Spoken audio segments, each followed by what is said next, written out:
Arkadaşlar kanalımıza hoş geldiniz. Bugün inşallah ip misinayı veya normal misinayı makinenin kafasına nasıl sarmamız gerektiğini anlatacağız. İp misinamızı makinenin kafasına sarmadan önce makinamızı kuralım. AliExpress'ten yeni aldığımız çelik sarmal kamışımız.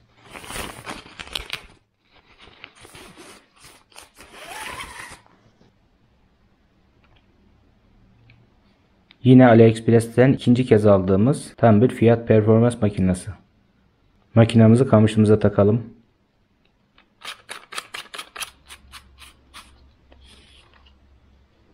İp misinamızı makinenin kafasına dolarken sıraya çok dikkat etmek gerekiyor. Öncelikle ip misinamızı kamışımızın en büyük halkasından geçiriyoruz.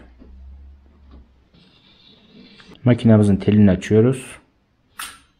Ve geliyoruz en önemli yere. Makinenin kafasına atacağımız düğüm bizim için çok önemli. İster ip misina olsun ister olmasın. Bizim ihtiyacımız olan düğüm direnci gördükçe kendini sıkacak ki boşa çıkmasın. Makinenin kafasına düğümümüzü atalım. Şu şekilde misinayı kafaya geçiriyoruz. İsterseniz bunu bir kere yapabilirsiniz ama tavsiye etmiyoruz. Biz daha sağlam olsun diye 2 kere dolandırıyoruz. Şimdi asıl düğümümüze başlayalım.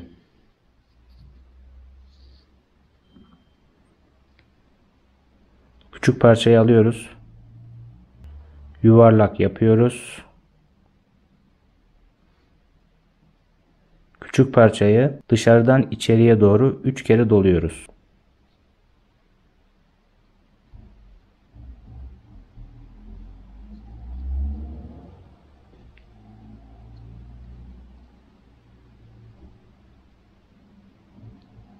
Düğümümüzü kapatıyoruz. Düğümümüz hazır.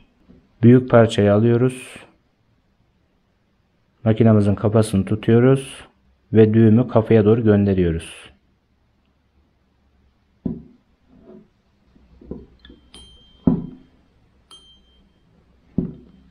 Düğümümüz sıkıştı. Makinenin telini kapatıyoruz. Bakın iyice yapıştı oraya. Çok memnun kalacağınız bir düğümdür. Bundan sonrası kolay. Fazlalığı alıyoruz.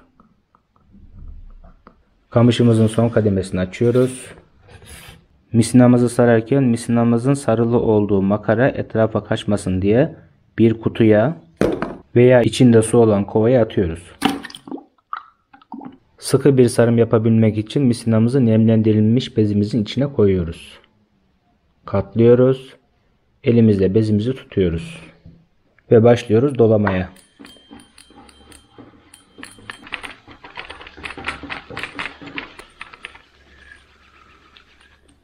Misinayı sarma işlemi tamam. Bakalım misinamız ne kadar doldurabildi. 100 metre falan dolayabildi. Peki şimdi ne yapacağız? Arkadaşlar avlarımızda aktif olarak kullandığımız makinamız. Bunda da aynı şekilde aynı misina var. Bu makinamızın kafasını o ip misinadan alabildiği kadar doldurduk. Bu ip misinamız avlarda kullandıkça azalacaktır. En son bu hale gelecektir. Misinamız bu şekilde azaldığı zaman atışlarda zorlanırız. Çünkü şuradaki açıklık çok fazla. Misina sürekli buradaki açıklığa çarpar ve misinanın uzağa atılmasını engeller. Burada bulunan misinayı çöpe atsak da olmaz. Peki ne yapacağız? Kullanmadığımız bir misinadan dolgu yapacağız. Şimdi dolguyu nasıl yapacağımızı görelim. Dolgu misinasının sarılı olduğu kasnak etrafa kaçmasın diye su dolu kovamıza atıyoruz. Dolgu misinasını kamışın son halkasından geçiriyoruz. Geliyoruz. Makinamızın telini açıyoruz. Önce makinenin kafasını şu şekilde kavuruyoruz. Geliyoruz. Çeviriyoruz. Şurada bir halka yapıyoruz. Dışarıdan içeriye doğru 3 kere çeviriyoruz. 1 2 ve 3 tutuyoruz. Ve düğümümüzü makinenin kafasına gönderiyoruz. Düğümümüz hazır. Telimizi kapatıyoruz. Hafif nemli bezimizle misinamızı tutuyoruz. Katlıyoruz. Diğer elimizle sıkıştırıyoruz. Doluyoruz. Buradaki amacımız kaç metre dolgu misinası kullanacağız. Onu bulmak. Bu kadar yeterli. Sonuna kadar doldurmuyoruz arkadaşlar. Çünkü sonuna kadar doldurursanız belli bir miktarı kusar. Misinalar birbirine dolaşır. Boşu boşuna sarmış olursunuz. Yerimizi işaretleyelim. Şöyle küçük bir düğüm bırakıyorum buraya. Tamamdır. Kasnağa dolgu misinasını sarmaya başlıyoruz. Dolgu misinasının parçasını kesiyoruz. Dolgu misinamız burada. Şimdi ip misinamızı boşaltacağız. İp misinamızı da boşalttık. Öncelikle dolgu için kullanacağımız misinayı makinenin kafasına saralım. Misinamızı şu şekilde geçirdik. Elimizle sıktık. Küçük parçada halkamızı yaptık. 1 2 3 çekiyoruz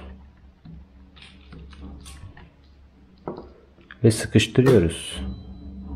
Düğümümüz gidiyor.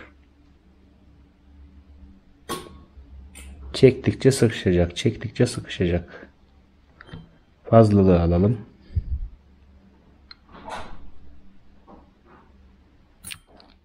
Ve dolgumuzu makinamıza sarmaya başlayalım. Dolgu misinasında işaretlediğimiz yere geldik. Buradan kesiyoruz. Dolgu misinasının ucunu makaraya tamamen yerleştiriyoruz. Burada düğüm kullanmıyoruz arkadaşlar. Burada bant kullanıyoruz. Bantımızı yapıştırıyoruz.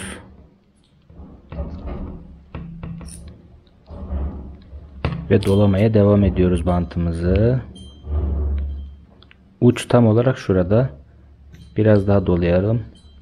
İsterseniz bir tur attırabilirsiniz daha sağlam olsun diye. Geldik. Ve bantımızı çekiyoruz. Dolgu işi tamam. Şimdi ip misinamızı saralım. Kamışın son halkasından geçiriyoruz. Makinemizin telini açıyoruz.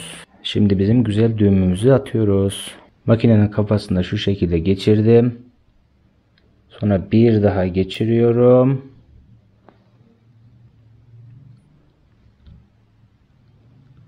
Avucumla sıkıyorum. Yuvarlak yapıyorum. Tutuyorum. Dışarıdan içeriye doğru. 1 2 ve 3 çekiyorum. Düğümümüz kilitlendi. Şimdi düğümümüzü makinemize gönderiyoruz. Ve sıkıştırıyoruz. Özellikle ip misina için bu düğüm çok önemli arkadaşlar. Başka düğümleri denedik. Bunun kadar güzel sonuç alamadık. Küçük parçayı kesiyoruz. Ve başlıyoruz sarmaya. Sarma işlemi tamam. Tam isabet. Tam istediğimiz noktada durdu arkadaşlar. İkinci makinamızı da hazırladık. Tek farkı birinci makinamızda 200 metre ip misina var.